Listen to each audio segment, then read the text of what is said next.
I'd love to say that was easy. It's not.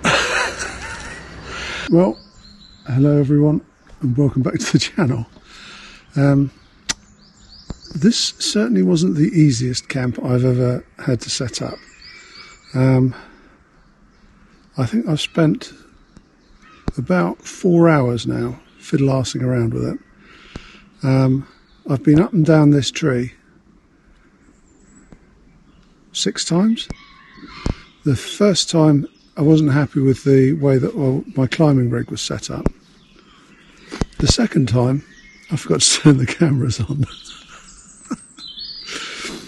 And so I took it all back down again, and you'll have seen at the beginning I put that fly sheet up. It was a brilliant idea that I had last night that was sadly lacking in performance. I do need to come up with some way of having a fly sheet over it, because I'm sure there are some pigeons that will be wandering around thinking, I'm going to drop a bomb on him. And also, if it rains, the fly sheet that you can get with this thing, believe it or not, is a bit of an eye-watering 400 quid, because this is a Porta-ledge. Now, a Portaledge is something that climbers use when they're doing wall climbing. There's a very famous wall in America called El Capitan, and there's loads of stuff on the internet about people going up and down that thing. But anyway, as you will have seen if you watched the video last year of me camping halfway up a commercial wind turbine, that was in a bat hammock, and that was very uncomfortable, and it didn't really work for me. There's a lot of things I need to do to it, and I just haven't got round to it. I bought this thing just after that, having seen these just after it. Anyone who's a regular to the channel will know that I always bring too much crap with me, and this is no exception. What I'll do is I'll show you around. So you can see I've got 3 bags of stuff. The tarp, my plan is, if it does rain, then I'm going to put that over me rather than trying to make it so that it's a tent. And then I've got a blanket and some other bits and bobs over there. And my cooking equipment is here. Thermarest is just there. And then the quilt, the Enlightened Equipment quilt's there. My supper, which you saw me, well, you'll see me making and bagging it up a bit later in the video, is in there, and then there's some other rubbish. But when you're using something like this, you have to stay attached. So I have to sleep in the harness and sleep with the rope attached, so that if for some reason the white rope gives way, then I've got the black rope to keep me from falling all this vast distance down to the floor. I expected to be a little bit on edge, but I actually feel really relaxed. You get a really good vantage. Now, I have brought my thermal camera with me today, so when it gets dark, if I hear some noises, then I'll try and video it for you. Who the hell would put a CD 30 feet up a tree? Got my hammock booties on. Lovely and toasty feet. Fun peanuts. These are the ones I backpacked yesterday out of the big bag. Now, because I'm up in the air, non-alcoholic. I think drinking beer and being up here would be a bit irresponsible. Ooh. Absolutely fabulous. I'll be honest, I have absolutely no idea how I'm going to film this, but I got one of these hanging kits, which is for the Jetboil. But my Jetboil is a little too small. I've got the Jetboil Zip, I think it is. So I'm going to use the this one, the one that I was given that I showed you when I was down in Cornwall. But it's not exactly easy set the camera anywhere because it just wants to fall over. That might work.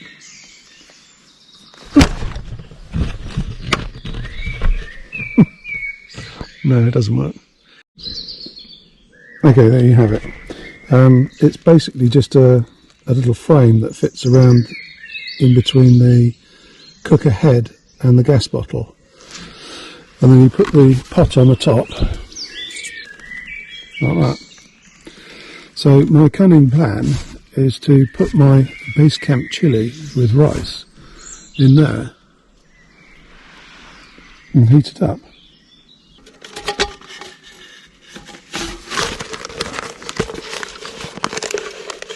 So that's the idea. And then we put some water in and get it going. Well, we're off and running.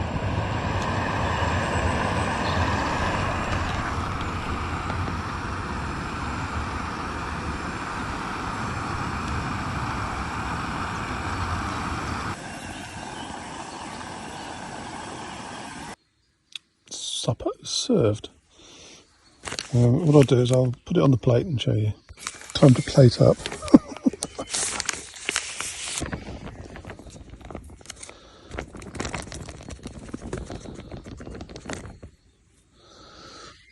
And there you go.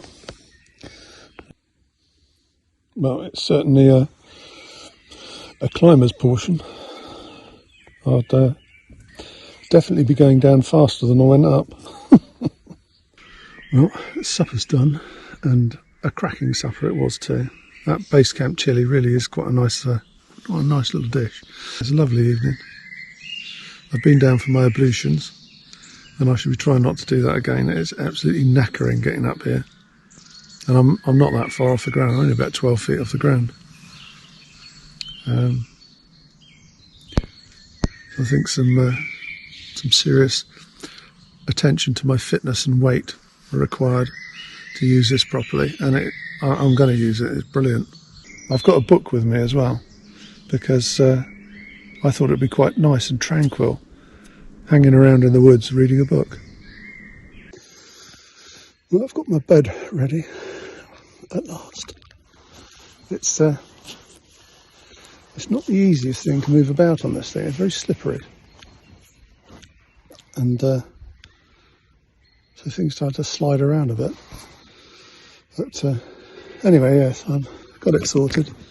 So I've got my Enlightened Equipment quilt and a Polish Army blanket, because there's bound to be a bit of condensation in the air, and the blanket will take it rather than the quilt, which is good. So yeah, I'm all set for bed, but obviously I'm not going to go to sleep yet because it's still light. But I'll check back with you just before dusk. Absolutely steady as a rock.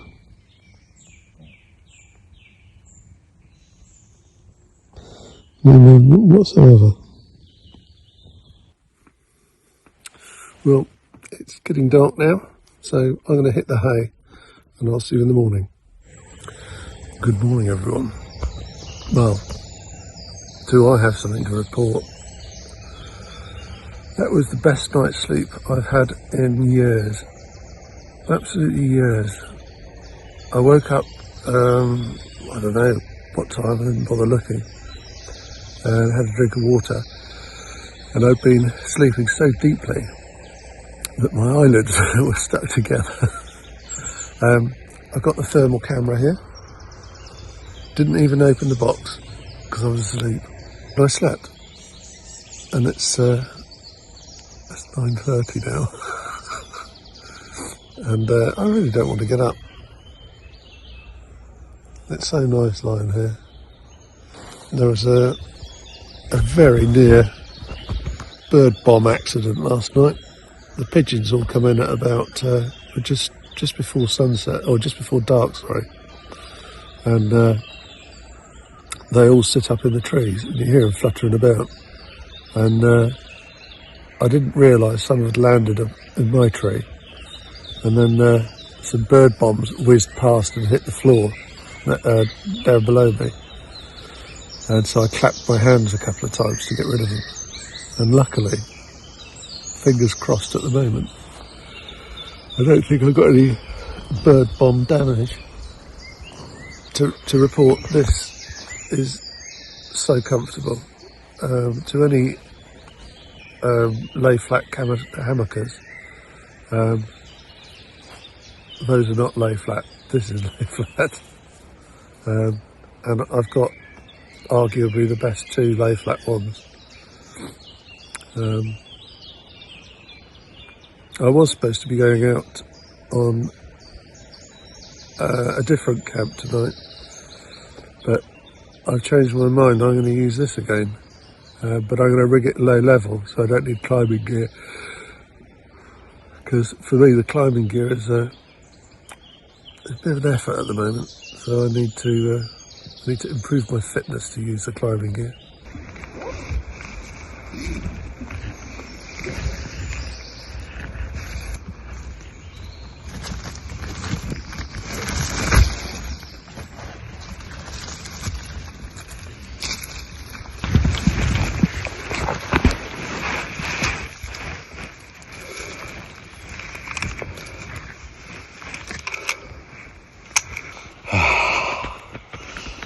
Oh, good morning from the ground. Well, that's where I was sleeping, up there. When I put these lines up, I tied a piece of paracord to them. This is so that I can unset the lines. So we're getting ready for tonight's slumber.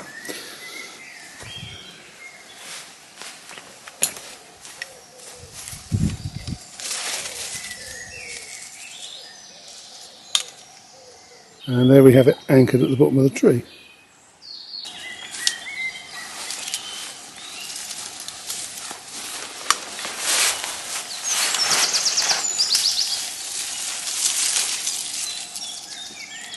Now that was the sort of thing that I was trying to set up with those poles and have up in the air. But the biggest problem is getting access to it when you've got the tarp out like that. I did think that folding up the side would work, but it didn't, so that's why I had to take it down last night. As I'm out in the woods again and down on the floor, I thought I'd take a moment to have a moan.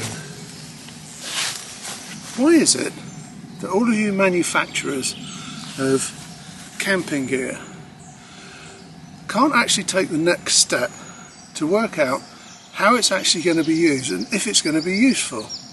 This chair is so comfortable. I love this chair, but it really annoys me because when you get up, the balance, it's stuck in the mud at the moment, the balance is all backwards, and so it falls over. And I don't remember how many times I've picked this chair up, because it's just, everything's balanced backwards. Why not just put longer legs on? And another thing, whilst I'm at it, those things that they put on the bottom of the legs that are supposedly supposed to stop you sinking, well, that's crap, because they don't. What they do is they go in, they get stuck in the mud, and then they fall off, and then you don't have them anymore. And if you ever tried sitting on a chair with none of those feet on soft ground, forget it. If you're anything over a stone, you're going to sink. There you go, rant over. As you'll know from that video I did on the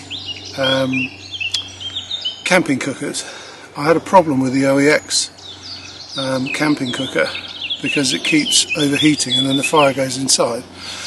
Well, someone recommended a Primus one, which I had a look at, and it looked quite impressive, and when you see it, it's actually very impressive. It's a great big burner. It has 4 legs that fold out, and it's suitable for big pots, pretty much any size of pot.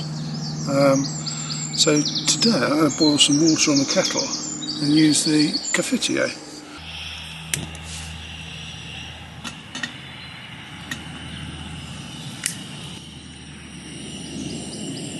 First time I've used this, as you can see.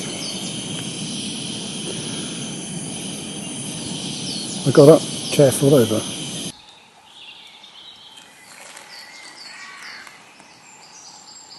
Oh, cheers everyone. Oh, that's a fine cup of coffee. The reason why I'm using this again tonight, because I was going to be sleeping under a tarp with a new cot bed that I got for Sarah. But it is so hard to video when you're up in the air, and it's so hard to do anything. I hadn't anticipated that. I need to get a head mount and a chest mount for my GoPro, so that I can actually show things like that I'm doing up there.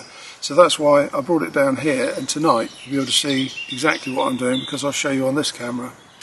Oh, second coffee down. I can tell you it's actually quite refreshing, not being trussed up like a Christmas turkey or a Thanksgiving turkey, depending on where you are in the world. That harness, because you have to keep the harness on, because it's not safe to take it off, then you're kind of constrained all the time. And I'm sure a climber's used to it, and even arborists, but it's not something that's really entered my sphere before. I'll tell you what, I quite enjoy it. Don't know whether you remember, but many moons ago I showed you these things. They're tarp clips. I got them off eBay, but you can get them off Amazon as well now. And I just thought of a good use for one, because I've got to have a rubbish bag, and how easy is it to attach to the rubbish bag? I've got my one of my Winterwell fire pits with me today.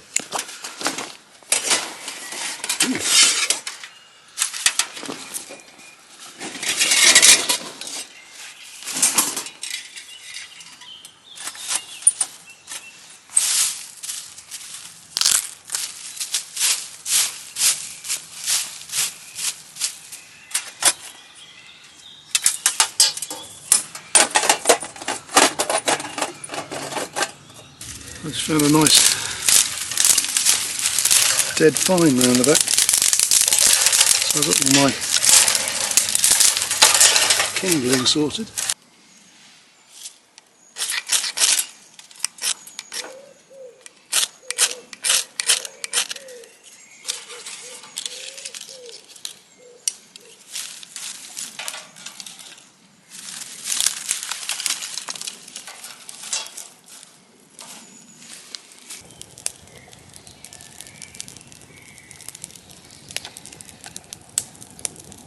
Ta-da! Practice makes perfect.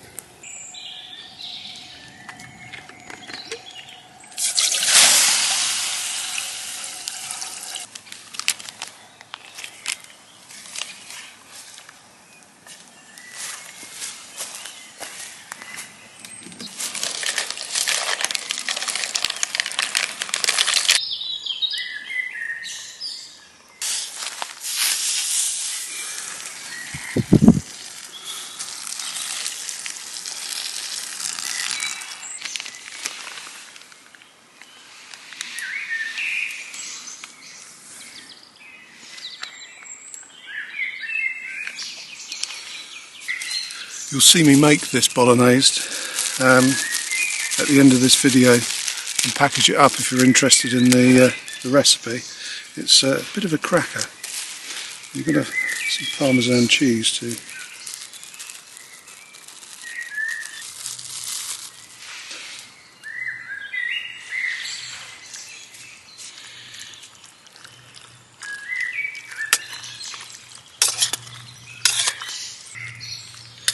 And that, people, is my supper for this evening. Base camp ragu.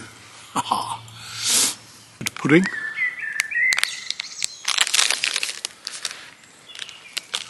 And a drink. This is a very non-alcoholic camp.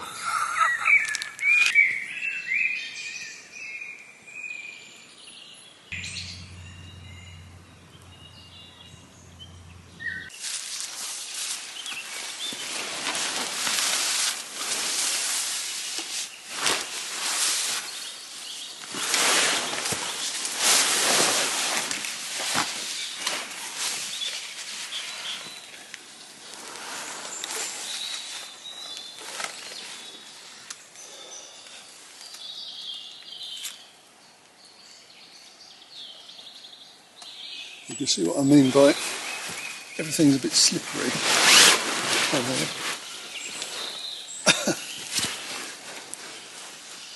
Oh dear. Farewell, fair campers.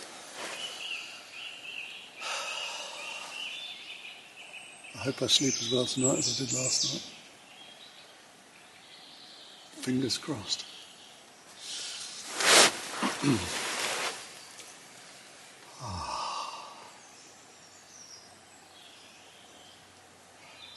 Good morning all. Another what can only be described as a sensational night in that Portaledge. It's just so comfortable. Didn't hear a thing again, so no thermal video for you unfortunately. But just having a quick cup of coffee and then I'm going to disappear. I said I'd be gone by about 10:30, so I hope you've enjoyed watching this video, and I hope you've enjoyed it as watching it as much as I did making it, because it was a fantastic camp. And I'll see you on the next one. Bye bye. In this section of the video, I'm going to show you how I cooked what you've just seen me eat. It's quite simple. It's one of the simplest recipes I know of, which is a ragu. 20% fat pork mince, 20% fat beef mince. Tomato passata, about 1.5 litres. 1 onion, it happened to be quite a big onion. 4 cloves of garlic. 3 bay leaves, some mixed herbs and a couple of beef stock cubes. Now this is not a huge in-depth video about cooking, it's just to give you an understanding of what it was that I did. Okay, so first off in with the onions, soften those up a bit. And it'll go quite quickly this video because, as I say, it's not about it's not a cooking video, it's just showing you what I did. Okay, these softened, so in the garlic.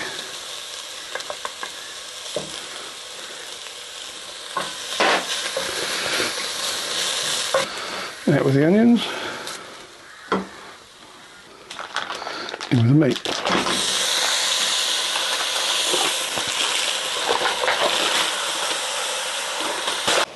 The meat's browned off now, so we go back in with the onions and the garlic. In with these are mixed herbs and oregano. It's quite a lot, but that's the way I like it.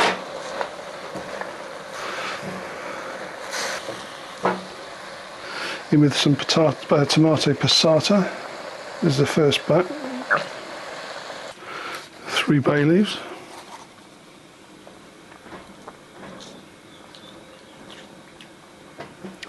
And 2 stock cubes. And what we'll do is we'll try it later on to see if it needs any seasoning. But that's pretty much it. And you bring it up to a simmer, I suppose. And you just keep it on a low simmer for a couple of hours. The ragu had about 2.5 hours simmering, and it's now cooled down, so it's nice and cold. Now it's time to get it ready to go up to the woods with. So you turn the bag over so that you don't get any mess on here, and then you literally just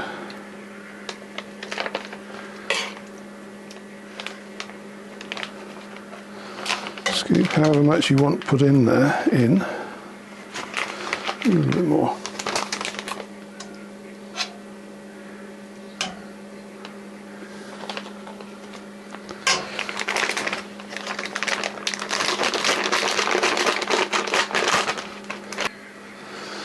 This one is a chamber vacuum packer.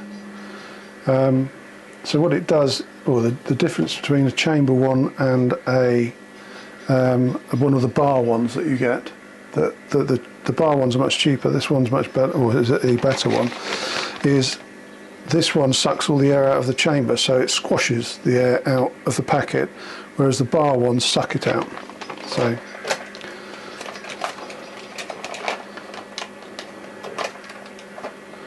They probably make a bit of a row because it's on the top there.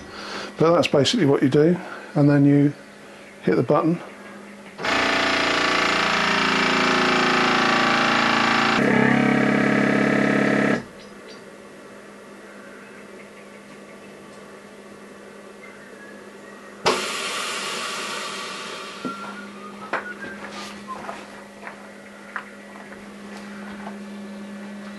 And that's how it's done. We now have it vacuum sealed. Now, something else I thought about is in the MRE packs you get packets of nuts and stuff, but they're actually quite expensive, I think, and they're also not as nice as proper ones. So what I thought I'd do is to make my own little packets up, because it's much cheaper this way. So exactly the same as we did with the meals, but just with these. And as I said, you don't actually have to have a chamber vacuum packer. You can use one of the much cheaper ones. I think you can get for about 20 quid. I've certainly seen that in Lidl's.